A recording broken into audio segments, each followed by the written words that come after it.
Sorry I have to make an another video क्योंकि उस वाले में कोई ग्लिच आ गया था, तो ये वाला पार्ट मेरे को दोबारा रिकॉर्ड करना पड़ रहा है and I am posting it अलग से।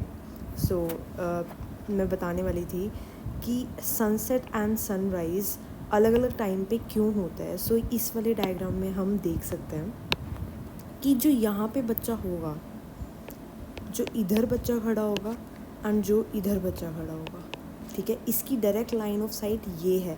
इसके लिए सन अभी विजिबल है, मे बी शाम हुई हो या मे बी नून हुई हो, पर लेकिन इस वाले बच्चे की जो डायरेक्ट लाइन ऑफ साइट है वो ये है, तो इसके लिए सन विजिबल नहीं है एंड दैट मीन्स इस वाले बच्चे के लिए सनसेट ऑलरेडी हो चुका है, इसका अभी होने वाला है कुछ टाइम बाद।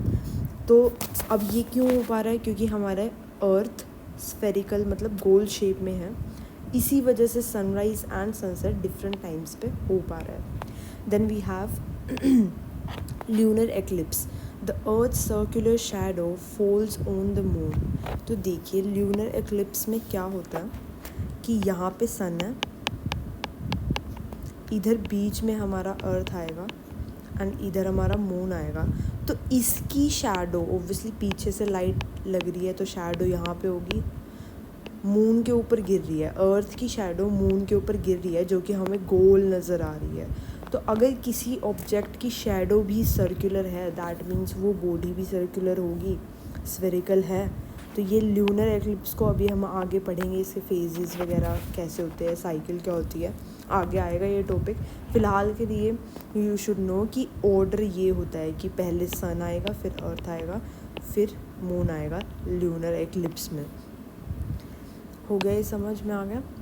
All the planetary bodies are spherical in shape. The earth should also be spherical in shape since the earth is also a part of the same solar system.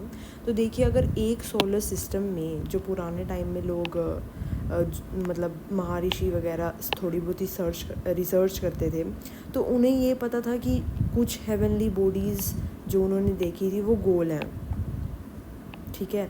तो अगर एक सोलर सिस्टम की बाकी bodies हमें spherical नज़र में आ रही हैं, दैट मीन्स अगर अर्थ उसी सोलर सिस्टम का पार्ट है तो अर्थ भी स्फेरिकल होगा, नो डाउट।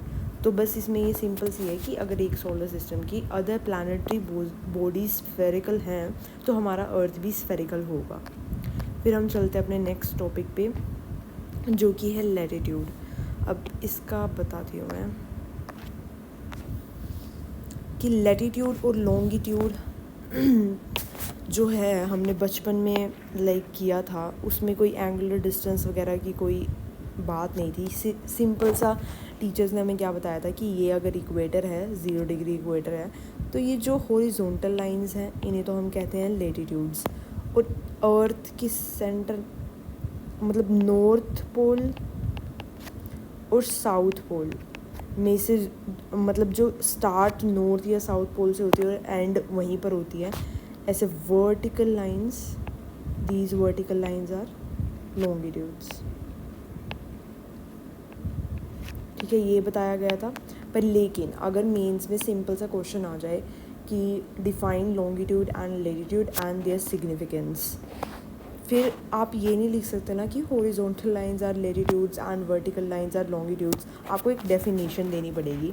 तो इनकी डेफिनेशन क्या है थ्योरेटिकली, कैसे पढ़ते हैं हम इसको, कि जो लैटिट्यूड है उसकी डेफिनेशन है इट अगर एक अर्थ के सरफेस पे पॉइंट ले लिया जाए और ये इसका अर्थ का सेंटर है जिसमें से इक्वेटर पास करता है, तो ये पॉइंट ए का अगर हमें लैटिट्यूड मेजर करना है तो इसकी डेफिनेशन क्या कहती है, the angular distance of point A from the centre of the earth taken either north और साउथ ऑफ इक्वेटर, ठीक है।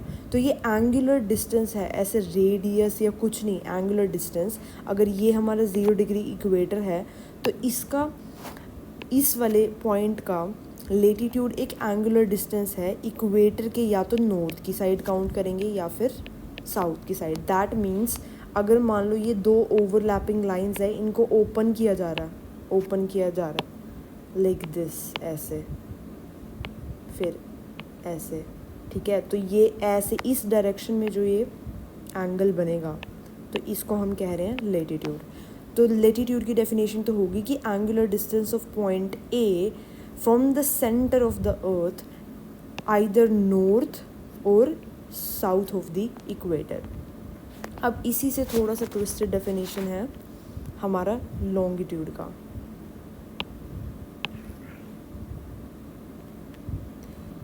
अगर लॉन्गिट्यूड का डिस्टेंस मेजर करना है तो ये होगा, let's take it as point X. तो पॉइंट एक्स का डिस्टेंस लेना है और ये हमारी प्राइम मेरिडियन होगी।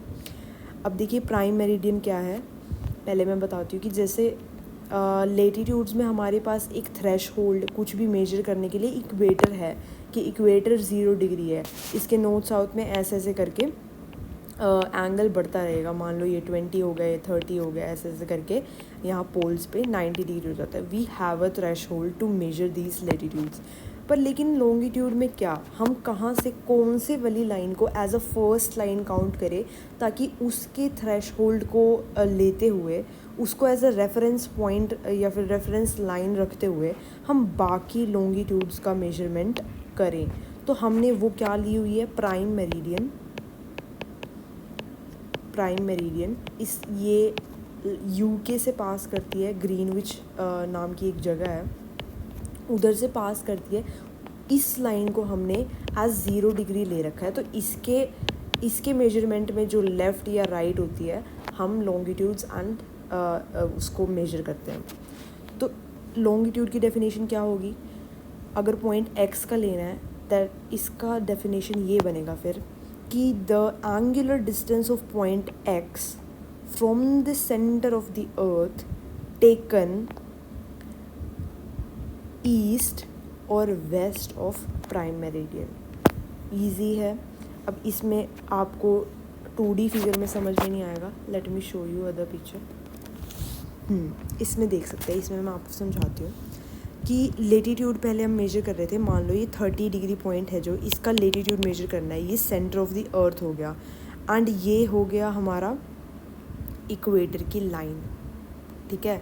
तो इस लाइन पे पहले क्या लाइन बन रही है, ये हो गया, फिर ये पॉइंट का ये एंड ये north of equator 30 degree angle बनाया जा रहा है। तो इस पॉइंट का लेटीट्यूड 30 डिग्री हो गया। अब इसी पॉइंट का अगर लॉन्गिट्यूड कवर करना है तो भाई ये होगी हमारी प्राइम मेरिडियन, और ये प्राइम मेरिडियन से अंदर से सेंटर से ये वाली लाइन टच कर रही है एंड 30 डिग्री की देखें तो ये वाली लाइन यहाँ पे आ रही है। मतलब कि ऐसे नहीं कर सकते हम कि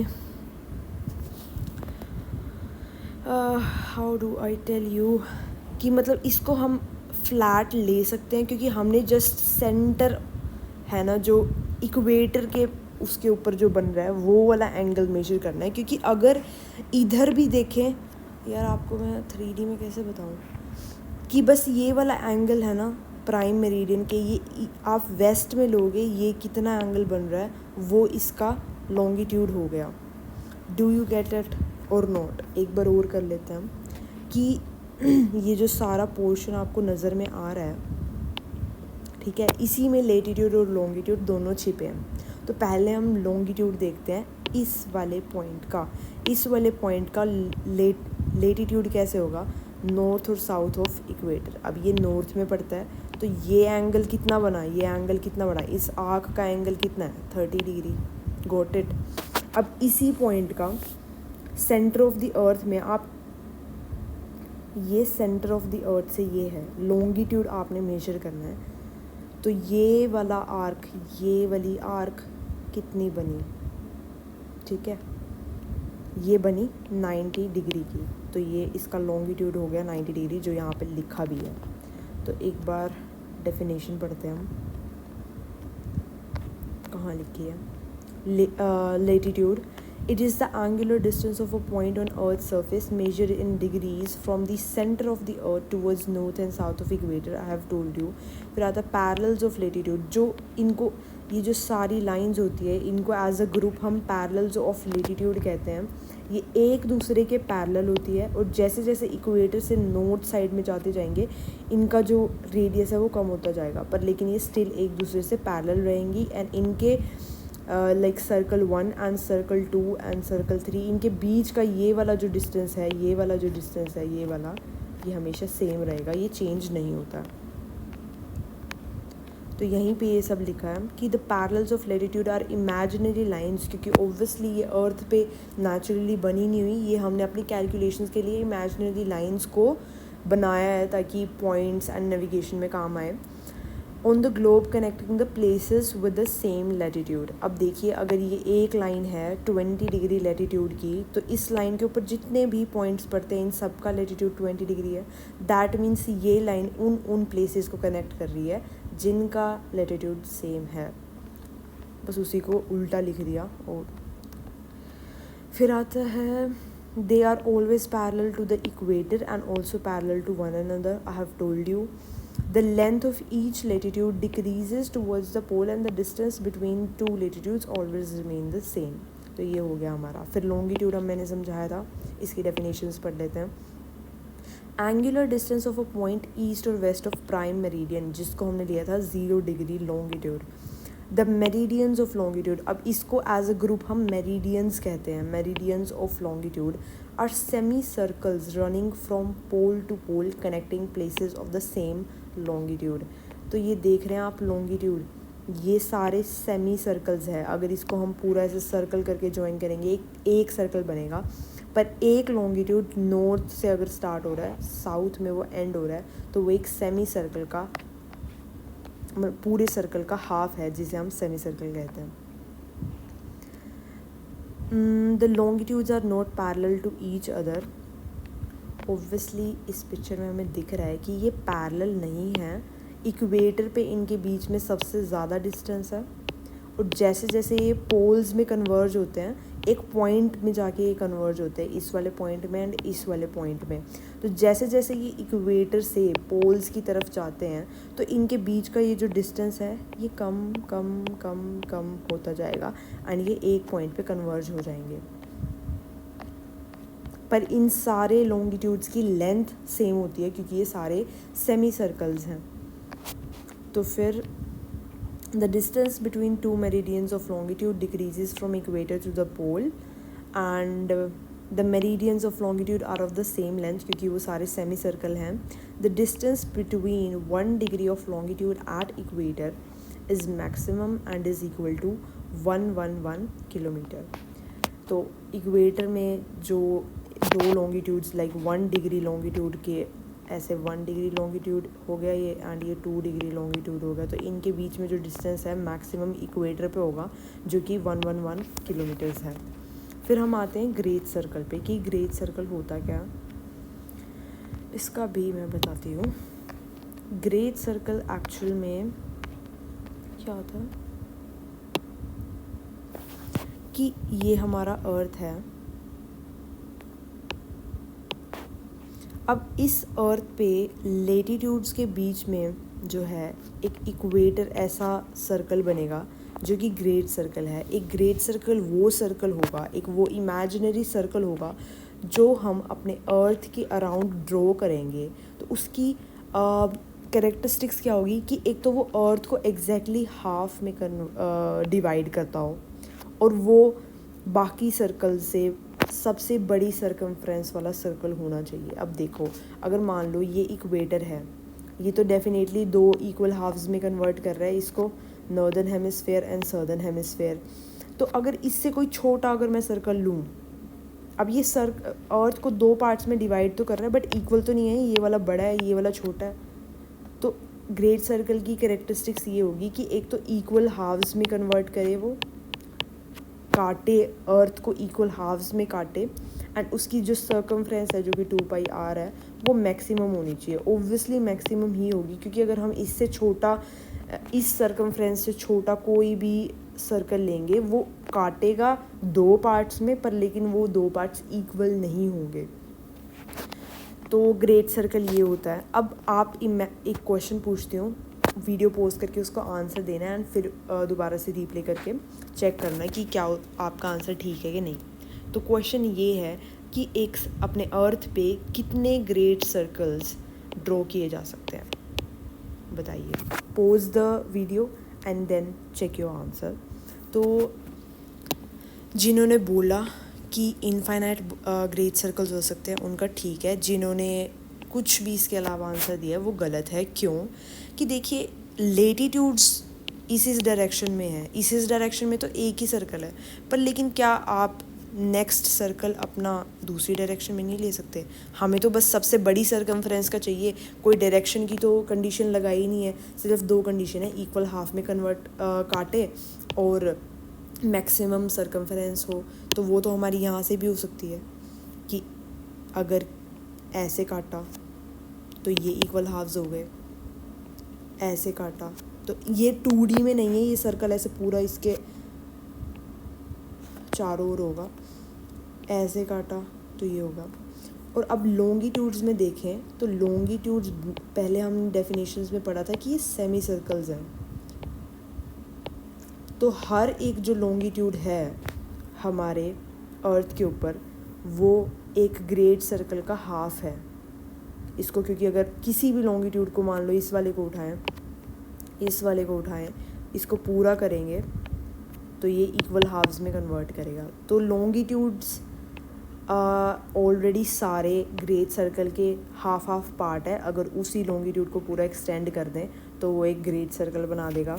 एंड बाकी वर्टिकल और हॉरिजॉन्टल डायरेक्शन को छोड़ करके बाकी सारी डायरेक्शंस में ग्रेट सर्कल ड्रॉ हो सकते हैं। तो इनफाइनाइट हो गए जब हर डायरेक्शन में ड्रॉ किए जा सकते हैं। तो अब ये देखेंगे हम कहाँ काम आता है कि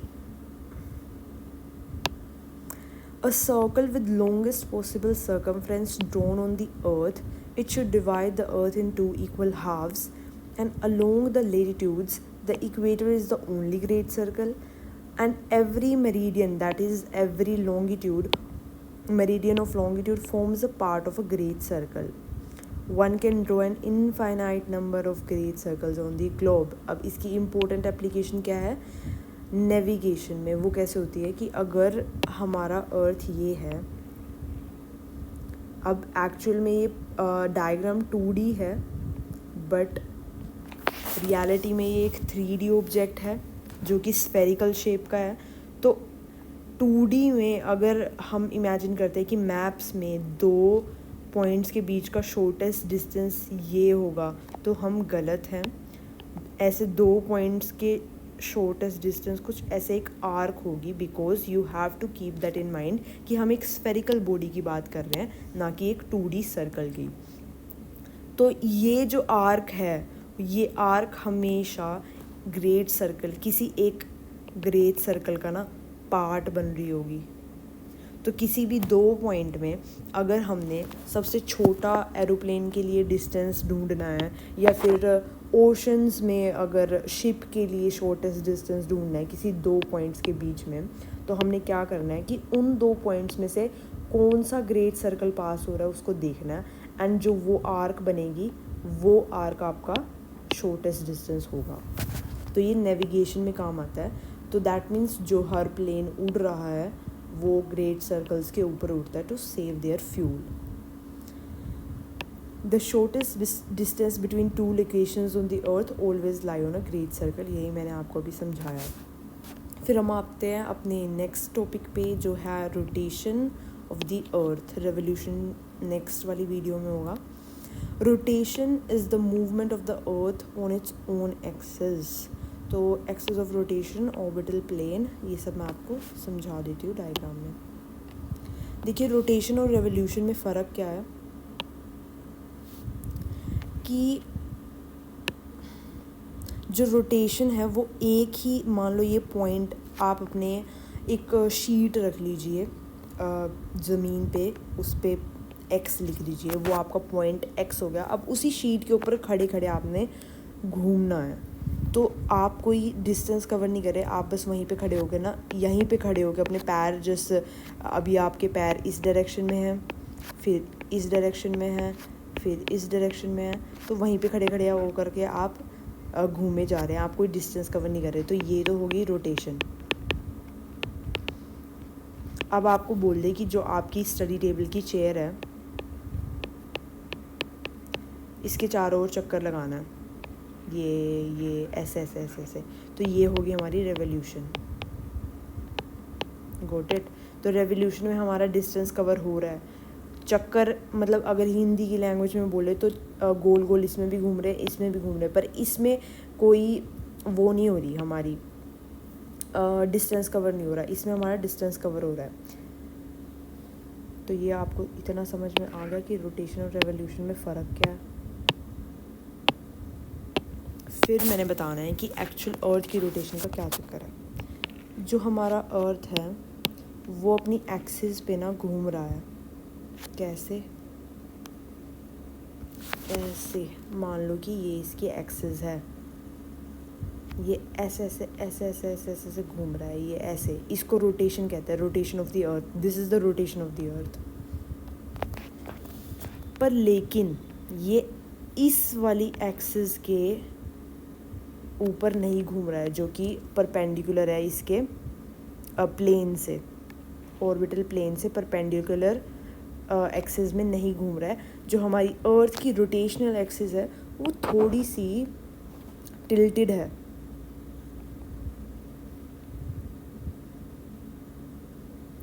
ये जो रेड वाली लाइन है इसके ऊपर ये घूम रहा है। तो मैंने इसी करके आपको जो ये अभी दिखाया था, ये हल्का सा ट्विस्ट करके घूमता हुआ दिखाया, ना कि ऐसे बिल्कुल 90 डिग्री पे करके। ऐसे नहीं घूम रहा हमारा, हल्का सा ऐसे टिल्टेड है अर्थ, इसकी वजह से ये ऐसे ऐसे टिल्टेड घूम रहा है। तो होना चाहिए नॉर्मल ऐसे सीधा, पर लेकिन ये थोड़ा सा टेढ़ा होके घूम रहा है। तो अब ये एंगल क्या है, किस एंगल से ये टिल्टेड है? ये है अपने ऑर्बिटल प्लेन के साथ जो रोटेशनल एक्सिस है। रोटेशनल एक्सिस ये है, दूसरे वाला मार्कर यूज़ करने दो। रोटेशनल एक्सिस ये है एंड ऑर्बिटल प्लेन ये है। तो ये दोनों क्या एंगल बनाते हैं? ये बनाते हैं 66.5 डिग्री। एंड ये नॉर्मल है, ये नॉर्मल के साथ रोटेशनल एक्सिस क्या एंगल बनाती है? 90 माइनस 66.5 डिग्री 23.5 डिग्री। तो ये दो एंगल्स हैं। आपसे कंफ्यूज करके कोई सा भी क्वेश्चन पूछा जा सकता है कि ये जो रोटेशनल एक्सिस है ये नॉर्मल के साथ कितना एंगल बनाती है। अब आप क्या पता 66.5 डिग्री रट के गए हो, तो आपको ध्यान रखना है कि क्या दो लाइंस की बात करी जा रही है, कि रोटेशनल एक्सिस और नॉर्मल की बात हो रही है या रोटेशनल एक्सिस और प्लेन की बात हो रही है। तो ऑर्बिटल प्लेन क्या होता है? ऑर्बिटल प्लेन कुछ नहीं, बस ये है कि जिस मतलब मान लो कि आप अगर, जो मैंने आपको बोला था कि एक शीट पॉइंट एक्स बना लो और उसके ऊपर खड़े होके घूमो, तो और या फिर चेयर का बोला था, चेयर के चारों ओर चक्कर लगाना है। तो जो आपका फ्लोर है, आप फ्लोर के ऊपर चल रहे हो, ऊपर नीचे उड़ तो नहीं रहे कि अभी तो आप ज़मीन पे चल के चक्कर लगा रहे थे, ऐसे ज़मीन पे चल के चक्कर लगा रहे थे, और अब आप उड़ ही रहे हो, मतलब you are hovering over your chair. ऐसा तो नहीं है, आप डायरेक्ट कॉन्टैक्ट में हो अपनी ज़मीन के साथ में। तो उस टाइम पे वो जो आपका रूम का फ्लोर है वो आपका प्लेन हो गया, ठीक है। तो ऐसे ही जो स्पेस में जिस एक इमेजिनरी प्लेन में अर्थ हमारा सन के अराउंड रिवॉल्व कर रहा है ना, ये अगर सन है, अर्थ इस ऑर्बिट में रिवॉल्व कर रहा है, तो ये भी ऐसे ऐसे ऊपर नीचे होके नहीं घूम रहा है, ये भी प्रॉपर एक लाइन में घूम रहा है, पर कोई ज़मीन नहीं है वहाँ पे, बिकॉज इट्स स्पेस। तो ये जो इमेजिनरी प्लेन है ना, प्लेन मतलब कि एक कांस्टेंट हाइट पे, उसको हम ऑर्बिटल प्लेन कहते हैं। इस डायग्राम में आप देख सकते हैं, किधर गया डायग्राम?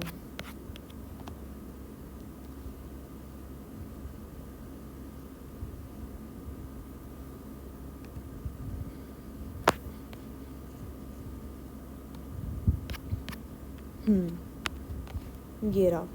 तो ये जो आपको हल्का सा शेडेड पोर्शन नज़र में आ रहा है, too much of a mess here. हाँ, ये जो शेडेड, ये ग्रेश ग्रेश नज़र आ रहा है, ये हमने प्लेन बनाया हुआ है कि ये इसको ऑर्बिटल प्लेन कहते हैं। Nothing very confusing.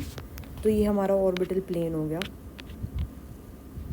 And angle हमने देख लिया कौन कितने का बना रहा है। ये वाला 23.5 डिग्री है एंड ये वाला 66.5 डिग्री है। अब पढ़ लेते हैं कुछ एक्स्ट्रा हो तो इसमें। हाँ, rotation is the movement of the earth on its own axis. Done. Axis of rotation imaginary line है passing through two stationary poles, centre of the earth में से जाती है। एक्सिस ऑफ रोटेशन जो है वो अर्थ के ऑब्वियसली नॉर्थ एंड साउथ में से जाती है प्लस सेंटर में से जाती है। Then we have orbital plane is the plane in which Earth orbits around the Sun. Angle between axis of rotation and orbital plane is 66.5 degree and angle of tilt of Earth's axis from its normal position is 23.5 degree. हो गया ये हमारा। फिर आता है the direction of rotation is counterclockwise with respect to north pole from west to east. इसका मतलब क्या है कि जो हमारा अर्थ रोटेट कर रहा है ना, ऐसे ऐसे घूम रहा है ये, तो इसकी डायरेक्शन है वेस्ट टू ईस्ट। तो ये जो जहाँ पे ये प्राइम मेरिडियन लिखा हुआ आपको नज़र आ रहा है ना स्क्रीन पे, ये अगर हम इसको वेस्ट पॉइंट लेते हैं एंड ये 110 डिग्री वेस्ट लिखा हुआ नज़र आ रहा होगा, इसको अगर हम ईस्ट पॉइंट लेते हैं तो ये ऐसे घूम रहा है ना प्राइम मेरिडियन से उस वाले पॉइंट में, तो ये वेस्ट टू ईस्ट डायरेक्शन हुई। और अगर हम इसको ऊपर से देखें, यहाँ से देखें ऐसे ही घूमते हुए, तो ये काउंटर क्लॉकवाइज घूम रहा है ऐसे।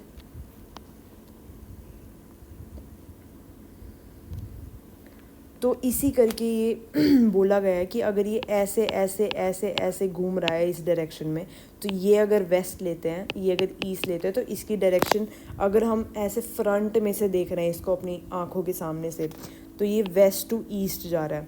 और अगर हम इसको ऊपर से नॉर्दर्न साइड से देखते हैं तो ये काउंटर क्लॉकवाइज ऐसे सर्कल बना रहा है। बट क्लॉकवाइज डायरेक्शन क्या होती है, जिस डायरेक्शन में हमारी सुई की घड़ियाँ वो ऐसे चलती है ना, पर काउंटर क्लॉकवाइज इसका उल्टा हो गया, तो काउंटर क्लॉकवाइज डायरेक्शन में घूम रहा है ये। एंड विद रिस्पेक्ट टू, एक लाइन लिखी थी, with respect to north pole. अब स्पेस में हम अर्थ को ऊपर से भी देख सकते हैं, नीचे से भी देख सकते हैं, तो इसी करके with respect to north pole इसीलिए बोला है कि अगर हम यही चीज़ साउथ से देखें ना तो ये सारा उल्टा होगा, क्लॉकवाइज होगी एंड ईस्ट टू वेस्ट होगी। ये अभी नेक्स्ट वीडियो में थोड़ा और समझाया मैंने। So we are done for today. इसका जो नेक्स्ट पार्ट है वो भी किसी ग्लिच की वजह से, वैसे ये तीनों वीडियोस मुझे मर्ज करनी थी पर ड्यू टू सम रीज़न वो हो नहीं पाई और इरेगुलरिटी आ रही थी लेक्चर पोस्ट करने में, तो I just posted it. And तो इसका थर्ड पार्ट इसी टॉपिक से थोड़ा सा कंटिन्यू होगा और उसमें सोलर डे वगैरह कवर होगा आपका।